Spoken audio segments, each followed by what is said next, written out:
जरा इमेजिन करो, साल है 1026 AD। गहरी रात, हवा में तेज नमक और पसीने की बदबू घुली हुई है। 30,000 योद्धा खूंखार और जुनून से भरे हुए हैं। रेगिस्तान की रेत को रौंदते हुए एक मंदिर की तरफ आगे बढ़ रहे हैं। उनका राजा महमूद गजनी आंखों में लालच की चमक लिए सिर्फ एक ही सोच रखता था, इसे तोड़ दो जो कभी न टूटे। उसके लिए ये सिर्फ एक मंदिर नहीं था, ये प्रतीक था एक ऐसी सभ्यता का जो सदियों से अपनी आस्था पर टिकी हुई है। उस रात का उद्देश्य सिर्फ लूट या युद्ध नहीं, बल्कि एक संदेश देना था। पर महमूद शायद ये नहीं जानता था कि जिसे वो तोड़ने आया है उसकी कहानी तोड़ने से कहीं ज्यादा बड़ी है, क्योंकि सोमनाथ की कहानी विनाश की नहीं, बल्कि बार बार उठ खड़े होने की कहानी है।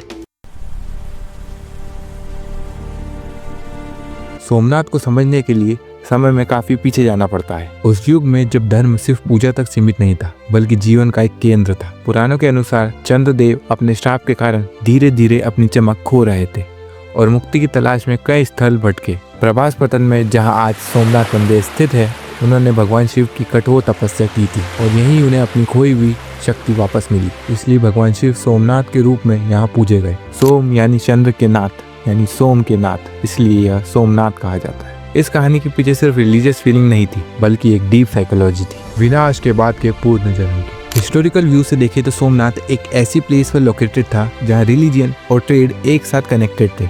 गुजरात का ये कोस्टल एरिया अरब सागर के साथ जुड़ा था, जहां अरब से अफ्रीका और सेंट्रल एशिया के ट्रेडर्स भी आते जाते थे। मंदिर के आसपास मार्केट थे, पोर्ट्स थे और राज्य की इकोनॉमी भी यहीं से आगे बढ़ती थी। सोमनाथ की भव्यता, उसकी कला और उसके धन की चर्चा दूर दूर तक फैल चुकी थी। यहीं से उसकी सबसे बड़ी कमजोरी भी शुरू होती है, क्योंकि जहाँ धन, दौलत और समृद्धि होती है, वहाँ सिर्फ भक्ति ही नहीं, लालच भी पहुँच जाता है। महमूद गजनी का सोमनाथ पर अटैक कोई अचानक नहीं था। वो पहले भी भारत पर कई बार हमले कर चुका था और हर बार उसका उद्देश्य सिर्फ सैनिक जीत नहीं था, बल्कि अपनी शक्ति का प्रदर्शन भी होता था।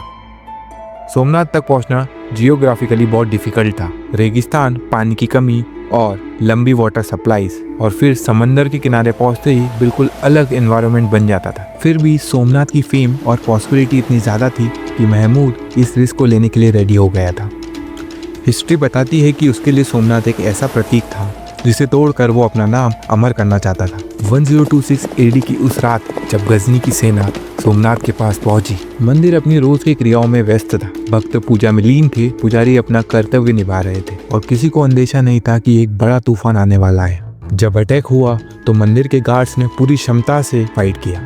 यह सिर्फ एक तरफा लड़ाई नहीं थी, बल्कि एक टफ स्ट्रगल था। फिर भी सैनिकों की संख्या और हथियारों के आगे टिक पाना मुश्किल था। मंदिर को नुकसान पहुंचाया गया, संपत्ति को लूट लिया गया और सोमनाथ को गहरा घाव मिला। पर इस विनाश के बाद भी सोमनाथ का अंत नहीं हुआ। जो गिराया गया उसकी याद और आस्था जिंदा रही।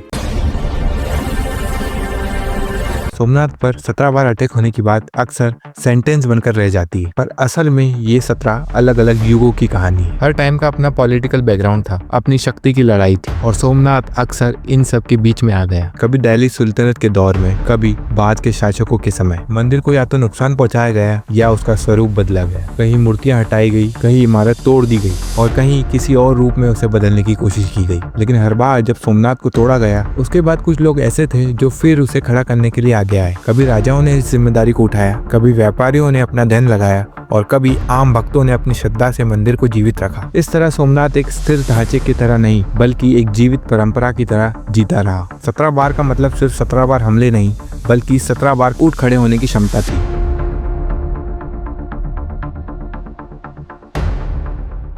एटीन सेंचुरी में भारत राजनीतिक रूप से बिगड़ चुका था और कई पावर्स अपने अपने एरियाज में इन्फ्लुएंस बढ़ा रही थी। इस युग में महारानी अहिल्याबाई होलकर का नाम उभर कर सामने आता है, जो अपनी शांति, धार्मिक दृष्टि और कर्तव्य के लिए जानी जाती थी। उन्होंने सोमनाथ के लिए जो मंदिर बनवाया वो भव्य प्रदर्शन का प्रतीक नहीं था, बल्कि एक शांत और साधारण स्थान था जहाँ भगवान शिव की पूजा बिना रुकावट के चल सके। उनका काम इस बात का सबूत था कि शक्ति हमेशा शो से नहीं, संकल्प से भी आती है। ब्रिटिश शासन के दौर में सोमनाथ को लेकर सरकारी स्तर पर चुप्पी थी, इस पर खुलकर बात नहीं होती थी, तो जनता के मन में सोमनाथ की याद कभी नहीं मरी थी। ये एक ऐसा दौर था जब कहानी रुक गई थी, बस धीरे धीरे आगे बढ़ रही थी, जैसे कि बड़े मोड़ का इंतजार कर रही हो। 1947 के बाद भारत एक नया देश बन रहा था। आजादी के साथ खुशी भी थी और पार्टीशन का घाव भी।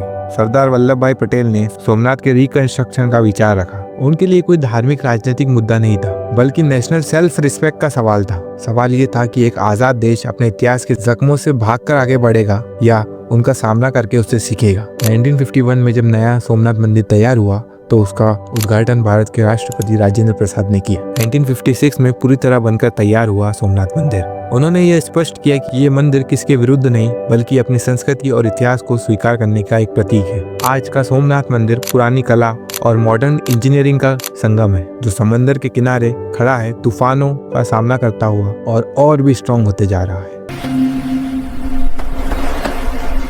आज भी सोमनाथ वहीं खड़ा है, अरब सागर के किनारे।